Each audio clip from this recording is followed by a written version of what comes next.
제목을 같이 한번 외쳐보면서 그렇게 말씀을 시작했으면 좋겠습니다. 오늘 말씀 한번 따라할까요? 어떻게 감사절을 지켜야 할까? 네. 지난 40년 동안 맥주 감사절을 지키면서 여러분 맥주 감사절에 대한 설교를 많이 들으셨을 것입니다.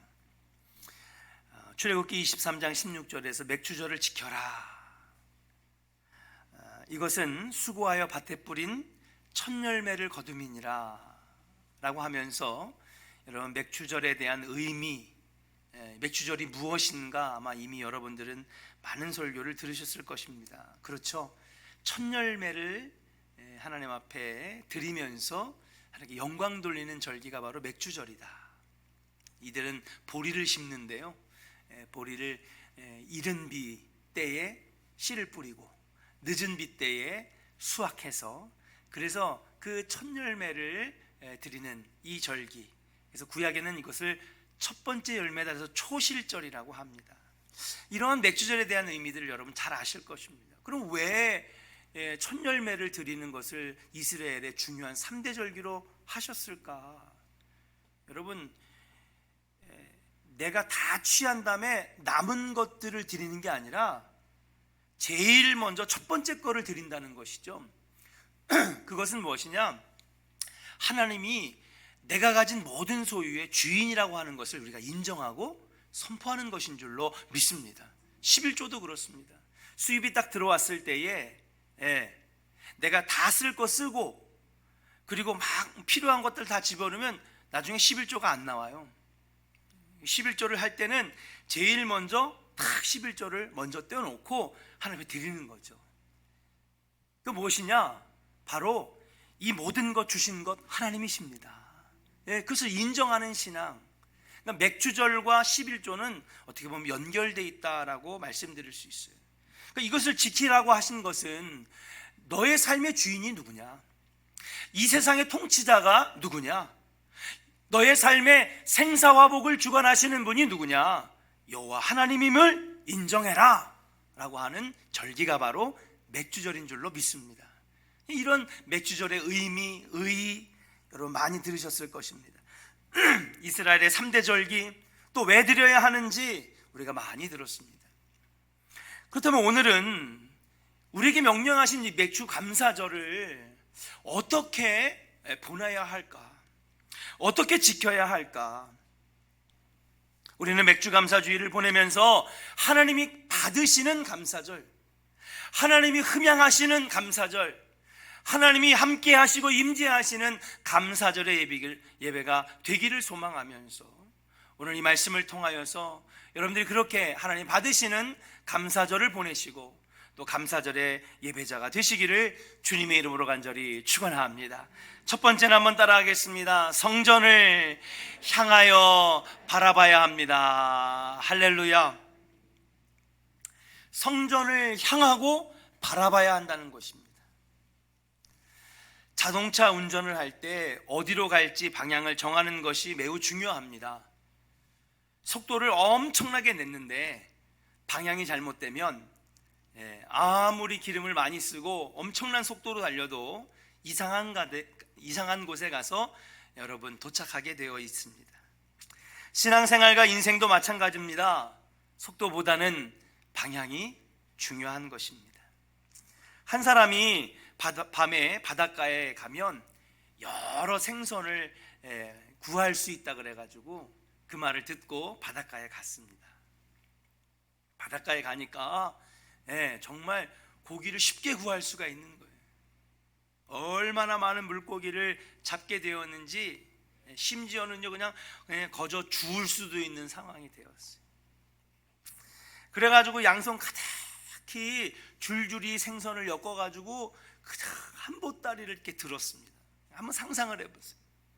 무거워가지고요 더 이상 생선을 엮을 수가 없어가지고 양손 가득 기분 좋게 돌아오고 있는데, 처음에 바닷가를 갔을 때는요 가로등도 켜져 있고 식당 문들도 열려져 있어가지고 환하고 그래가지고 앞이 잘 보였는데 시간이 지나면서 가게 문도 닫고 불도 꺼지고 나중엔 가로수까지 딱 꺼지니까 그냥 온통 사방이 암흑천지가 된 겁니다. 암흑천지가 되니까 두려움이 몰려와요. 근데 그나마 있던 달도 별도 구름에 가려져 가지고 그냥 캄캄하게 되었어요. 마음이 불안했습니다. 어디로 가야 이 바닷가를 빠져나갈 수 있는지, 어떻게 가야 될지, 잘못하면 물에 빠질 수도 있고 캄캄해서 보이지 않아요. 처음에 손에 생선을 잔뜩 들었을 때는 얼마나 마음이 기쁜지, 야, 너 오늘 많이 벌었다, 오늘 정말 내 손에 많이 가졌다, 막 기뻐가지고 흥얼거리면서 나오는데 방향을 잃어버리니까 여러분, 양손에 든 선선이 소용이 없는 거예요. 어디로 갈지 모르고요, 방향이 분명하지 않으니까는요, 이 양손에 든 생선이요 무용지물이 되고요, 나중에는요 무거워가지고요, 결국에는요 그 기쁘게 잡았던 생선을 다 내팽겨치고 죽기 살기로 방향을 찾는 겁니다. 결국 그 사람 손에 든 생선은 무용지물이 되었습니다. 여러분, 이 상상력을 발휘하는 이 내용이 어떤 내용일까요? 인생을 말해주는 겁니다. 인생의 방향이 모르고 방향을 잃으면 아무리 양손 가득한 인생이 되어도 그 인생은 어두운 인생이요, 내 손에 가지고 있는 모든 것들도 다 무용지물이 된다는 거예요. 돈을 벌었을 때는 너무 기쁘고요, 권력이 생겼을 때는 너무 기쁘고요, 세상에 내가 원했던 것들을 얻었을 때는 너무 기쁜데 인생의 방향을 모르게 되고 어디로 가야 할지 모르게 되니까 내가 가지고 있던 모든 것들이 이제는요 짐이 되는 거예요. 무거워서요 던져버리고 싶은 거예요. 다 필요 없는 거예요. 소용이 없어요. 왜요? 어디로 갈지를 모르겠어요. 어디를 향해서 가야 될지 모르니까. 운전하시는 분들은 내비게이션을 사용합니다. 내비게이션을 목적지를 딱 찍고, 그리고 내비게이션이 안내할 때에 여러분, 우리가 수많은 그 지도, 작은 지도 안에 수많은 길들이 보여요. 고속도로, 그 다음에 동네 도로, 그 다음에 국도. 그런데 목적지가 딱 정해지면요, 여러분, 딱 가야 될 길에 화살표로 막 점처럼 해가지고 계속 표시를 해주죠. 우리는 그 점선을 따라서 가면 됩니다. 그러니까 목적지에 딱 들어갈 수 있는 거죠. 우리 마음의 밭에도 여러분 점선이 있어요. 여러분들의 마음의 점선은 지금 어디를 향해 가고 계십니까?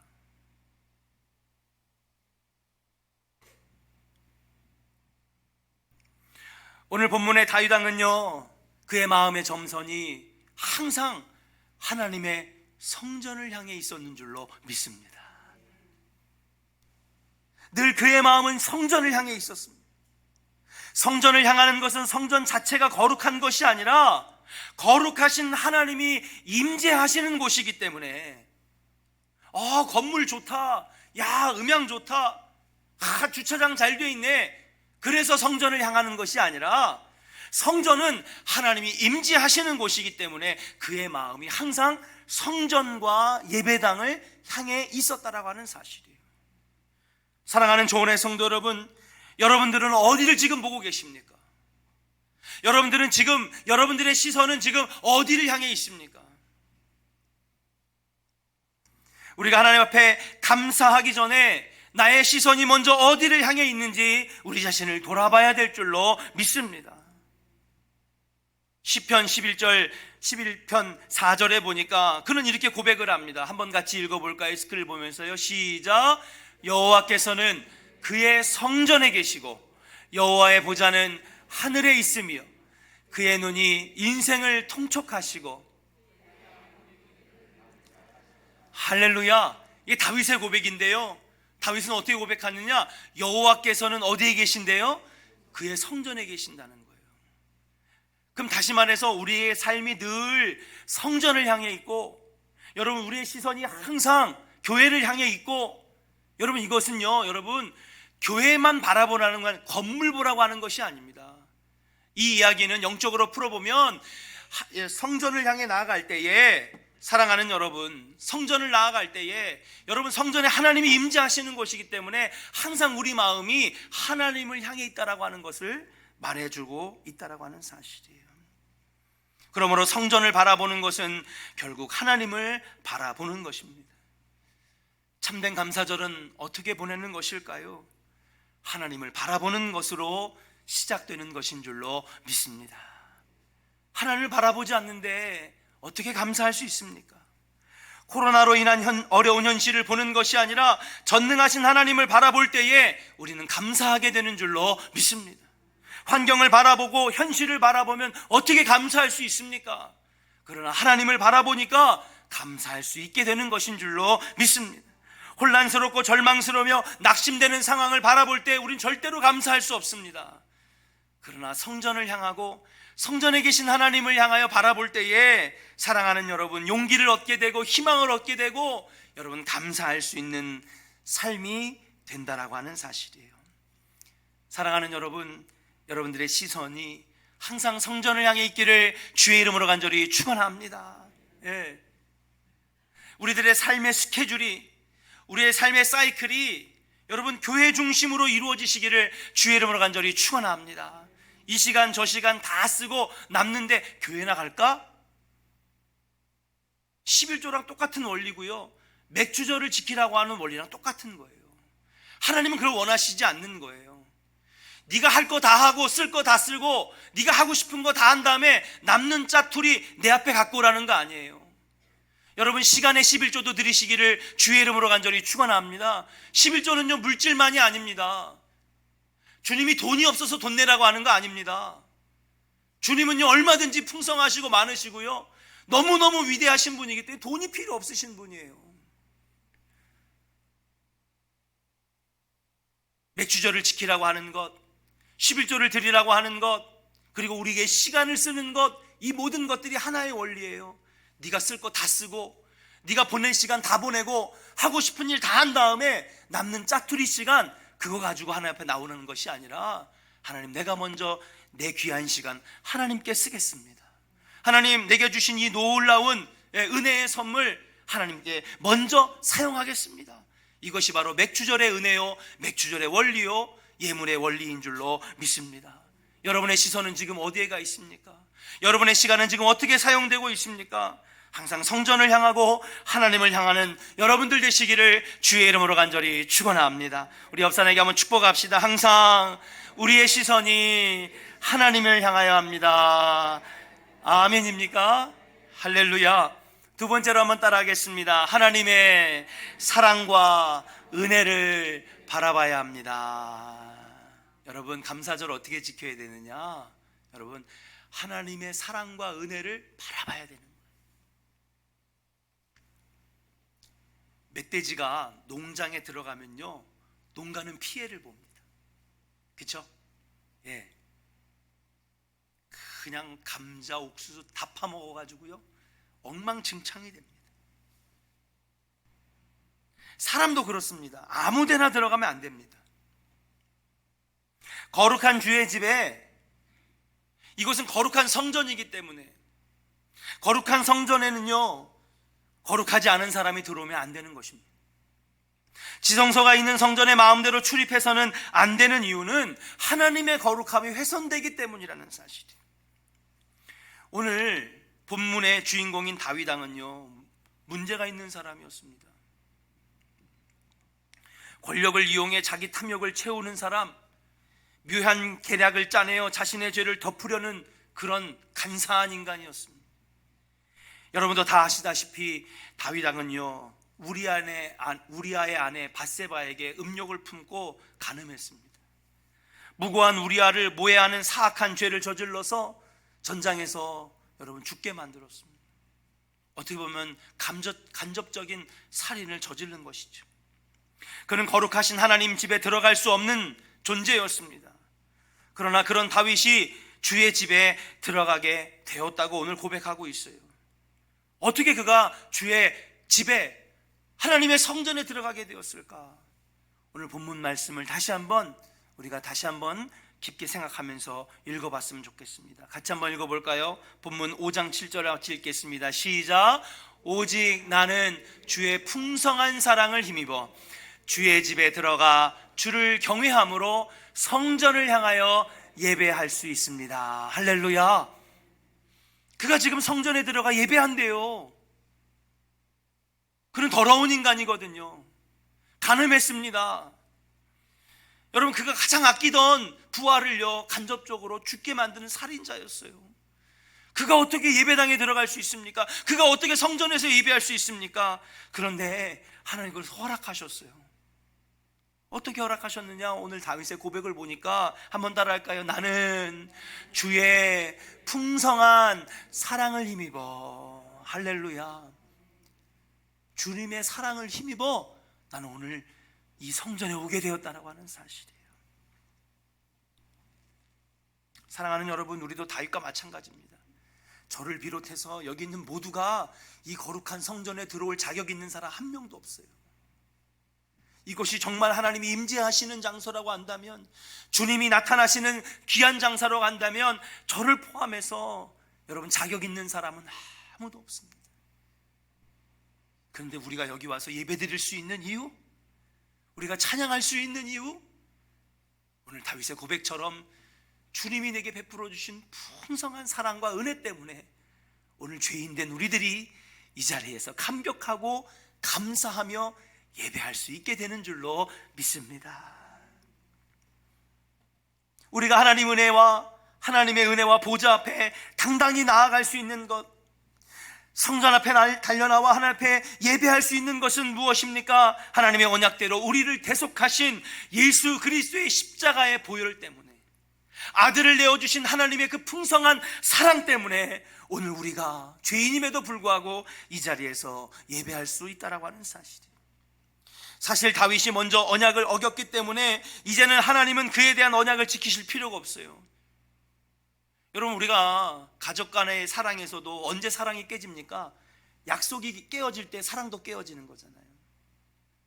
가정이란 게 그렇잖아요. 부부라는 게 그렇습니다. 여러분, 약속이 깨지면요, 신뢰가 깨지면 여러분 사랑도 깨지는 거더라고요. 그러면 하나님은요 다윗을 성전에 들어오게 하시는 게 아니라 하나님이 다음 행보는 뭡니까? 여러분, 브레이크어웨이, 갈라서야 되는 거예요. 그리고 심판자이시고 위대하신 하나님은 우리에게 심판과 저주를 내려야 되는 거거든요. 우리의 운명은 다 죽게 된 운명입니다. 죽어야 마땅한 죄인입니다. 그런데 하나님은 심판의 칼을 내려놓으시고 독생자 아들 그의 피로 말미암아 십자가의 은혜로 우리를 다시 구원시키시고 살리시고 예배의 전으로 불러주셨다라고 하는 사실이에요. 하나님은 그런 우리를 용서해 주시고 구원해 주셨는 줄로 믿습니다. 여러분, 이 한 가지 사실만으로도 우리는 감사할 수 있어야 되는 거예요. 돈 좀 통장에 들어왔다고 해서 감사하고, 자녀가 조금 잘 되었다고 감사하고, 다 감사의 조건이죠. 그러나 우리 제1의 감사의 조건은 무엇입니까? 죽게 된 죄인이 아버지의 풍성한 사랑 때문에, 독생자 아들 예수 그리스도의 십자가 보혈 때문에 여러분 죄인에서 의인의 길에 들어섰다라고 하는 것, 하나님의 자녀가 되었다라고 하는 것, 주의 사랑에 힘입어 예배할 수 있는 예배자가 되었다라고 하는 이 사실, 이것이 바로 제1의 감사의 조건이 되어야 될 줄로 믿습니다. 할렐루야. 오늘 여러분 맥주절을 지키는 여러분, 그 감사가 여러분 안에 있기를 주님의 이름으로 간절히 축원합니다. 그러므로 사랑하는 여러분, 신앙생활이란 여호와의 아름다움, 하나님의 사랑과 하나님이 주시는 은혜를 바라보는 것이에요. 한번 따라합시다. 신앙생활은, 믿음은 하나님의 사랑과 은혜를 바라보는 것입니다. 할렐루야. 여러분, 믿음은요 바라보는 것이에요. 무엇을 바라보느냐? 여러분 지금 어디를 바라보고 계세요? 여러분들의 시선이 지금 어디를 향해 있습니까? 세상에는요 더럽고 추악한 것들이 많이 있습니다. 교회에서도 사람을 보면 실망하는 겁니다. 그럴 때 우리의 시선은 어디를 향해야 되느냐? 하나님을 향해야 될 줄로 믿습니다. 낙심되세요? 절망되세요? 사람 때문에 상처받았습니까?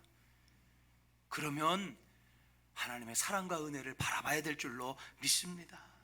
한없는 하나님의 사랑과 은총을 바라볼 때에 여러분 우리는 다시 감사할 수 있게 되는, 진정으로 이 맥주 감사절에 정말 감사 예배를 드릴 수 있는 참된 예배자가 될 수 있다라고 하는 사실이에요. 감사절을 지키는 것도 마찬가지입니다. 지난 6개월 사람만 바라보면요, 악하고 실망스러운 것들만 보이고 그런 것이 보이는데 어떻게 감사할 수 있어요? 뭐가 감사한 겁니까? 세상을 바라보니까 감사할 수 있어요, 여러분? 절대로 세상 바라보면 감사할 수 없어요. 아, 목사님, 제가 있잖아요, 진짜 좋은 사람 만났어요. 아, 이 사람은요 진짜 말도 잘하고요, 마음도 좋고요, 정말 어쩌다가 이제서야 이런 사람을 만났는지 모르겠어요.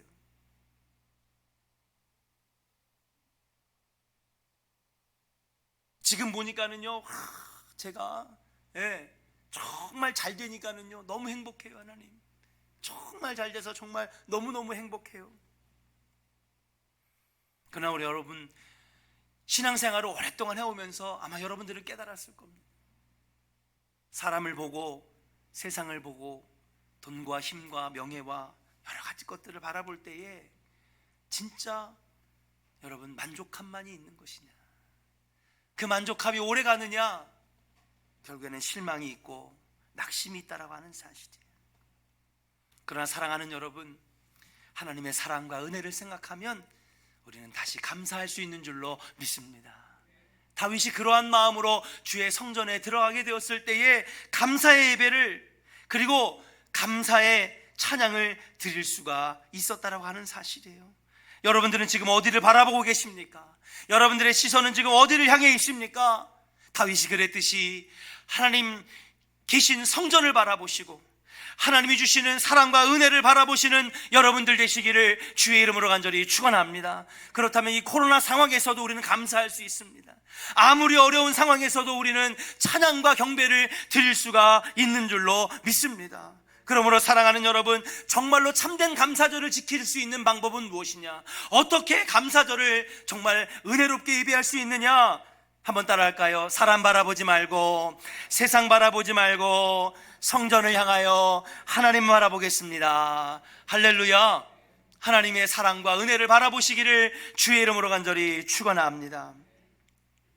세 번째, 마지막 한번 따라갈까요? 주를 경외함으로 예배해야 합니다. 할렐루야. 우리가 참된 감사절, 여러분 이 맥주 감사절에 대한 설교를 많이 들었습니다.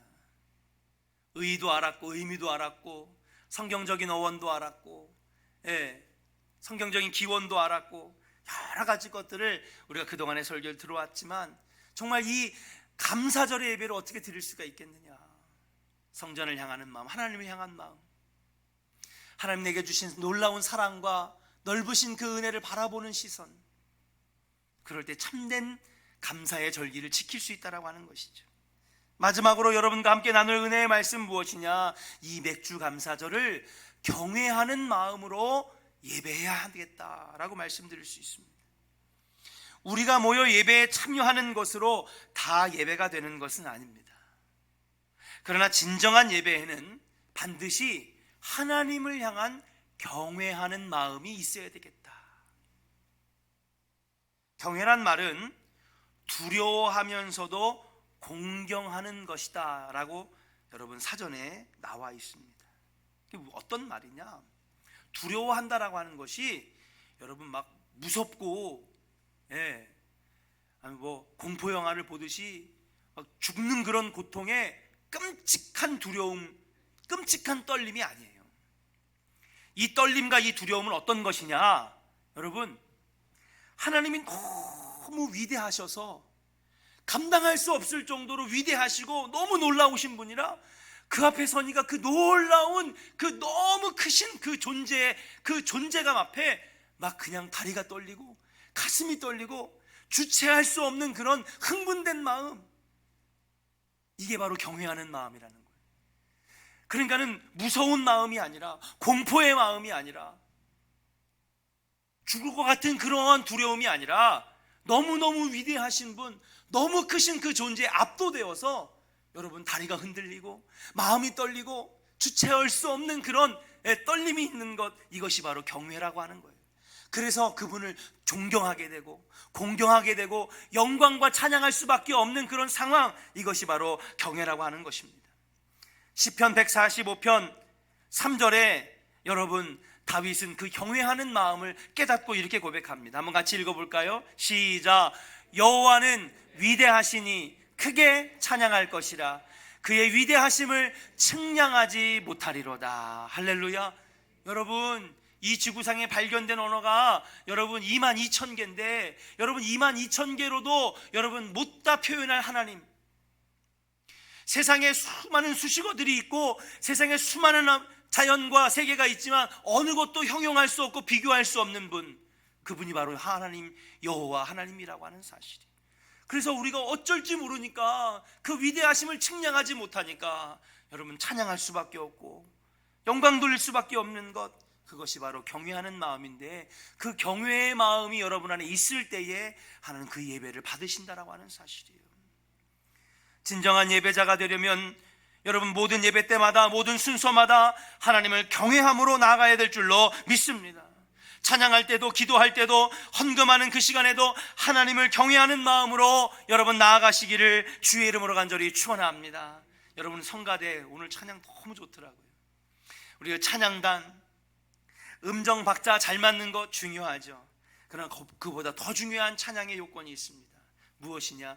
경외하는 마음으로, 두렵고 떨리는 마음으로, 너무 위대하신 하나님 그 주신 사랑과 은혜가 너무 커서 표현할 수밖에 없는 그 마음으로 찬양하는 것, 하나님 그 찬양 받으시겠다는 거예요. 기도할 때에 화려한 기도문, 화려한 미사 여구를 동원하는 것, 그것만 좋은 기도가 아니라 그 속에 하나님을 두렵고 떨리는 마음으로, 경외하는 마음으로 기도할 때에 하나님은 그 기도를 받으시는 줄로 믿습니다. 설교를 들을 때도 사람의 말이 아니라 하나님의 말씀이라고 하는 경외하는 마음으로 설교를 들을 때에 그 말씀이 내게 살이 되고 피가 되고 은혜가 되는 줄로 믿습니다. 근데 그걸 목사의 말이라고 들으니 여러분 100번 들어도 1000번 들어도 은혜가 안 되죠. 안 되는 거예요. 30년 들어도 절대 은혜 안 됩니다. 하나님의 말씀으로 듣고 경외하는 마음으로 들을 때에 그것이 은혜가 되고 내게 힘이 된다라고 하는 것을 말씀드릴 수가 있는 것이에요. 사랑하는 조은의 성도 여러분, 여러분들의 예배, 오늘 이 예배 가운데 있지만은 여러분 우리의 예배를 다 받으시는 게 아니에요. 하나님 어떤 예배를 받으시느냐? 경외하는 마음으로 나아가는 여러분들의 예배를 받으실 줄로 믿습니다. 자, 그렇다면 경외라는 말, 경외하며 예배한다라고 하는 말을 좀 더 구체적으로 풀어보려고 합니다. 그럴 때에 하나님께서 이 감사절의 예배를 진짜 받으시고 이 감사절의 절기를 하나님이 영광을 받으시리라 믿습니다. 경외라는 말, 경외하며 예배한다라고 하는 말을 구체적으로 풀어보면 한번 따라할까요? 하나님을 높여드리고 나를 낮추는 것입니다. 할렐루야. 예배를 성경에서 히브리어로 에베드라고 합니다. 에베드. 그러니까는 예배라고 하는 말이 에베드라고 하는 히브리에서 어원에서 왔어요. 그 에베드라고 하는 말이 뭐냐? 종이나 신하라는 뜻이래요. 종이나 신하. 영어로 하면 servant, 종, 신하라고 이렇게 번역할 수 있겠죠. 그럼 종과 신하가 뭐 하는 사람이냐? 그렇죠? 왕을 섬기는 자들입니다. 섬기는 자들.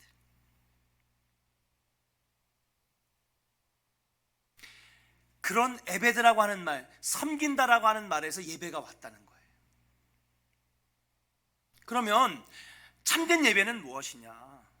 여러분, 참된 예배는 우리가 오늘 하나님을 섬기는 마음으로 예배할 때에 이 감사절의 예배를 하나님이 기뻐하시고 받으신다라고 하는 사실인 줄로 믿습니다.